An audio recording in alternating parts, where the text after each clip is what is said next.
Bueno, el Sergi és un jove de 21 anys que des de ben petit, des dels 5 anys pràcticament, està vinculat al moviment, no? O al teixit associatiu del municipi.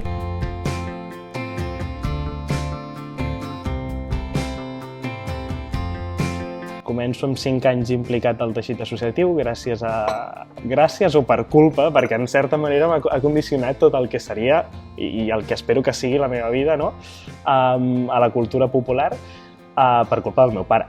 El meu pare amb 5 anys, ell portava des de pràcticament els 20 anys, 18-20 anys implicat a una entitat d'aquí del municipi, i ell amb 5 anys m'agafa de la mà i em porta a tot arreu, i cada cap de setmana doncs, anava i participava amb l'entitat.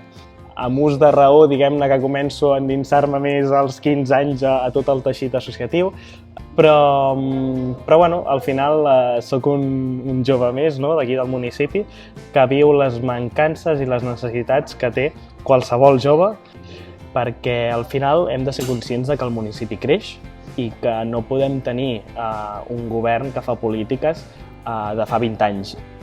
La meva mare em deia, ostres, jo quan era jove a mi ja em deien, jo aniré a l'Autònoma a estudiar en tren.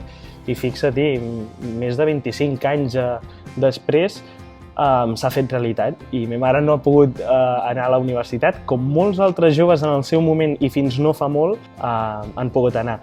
I bueno, això al final, malgrat potser no és una cosa que depengui directament de l'Ajuntament, l'Ajuntament jugava un paper fonamental en aconseguir, no?, acabar i posar fi a aquesta lluita i que l'estació, l'R8, no?, fos una realitat. Bueno, això el que demostra és que vivim també un municipi amb moltes mancances, amb moltes necessitats i on no sempre es fa front a tot plegat. Ara bé, m'agradaria que Santa Perpètua, diguem-ne, les polítiques municipals fessin front a les veritables necessitats i realitats de la seva ciutadania.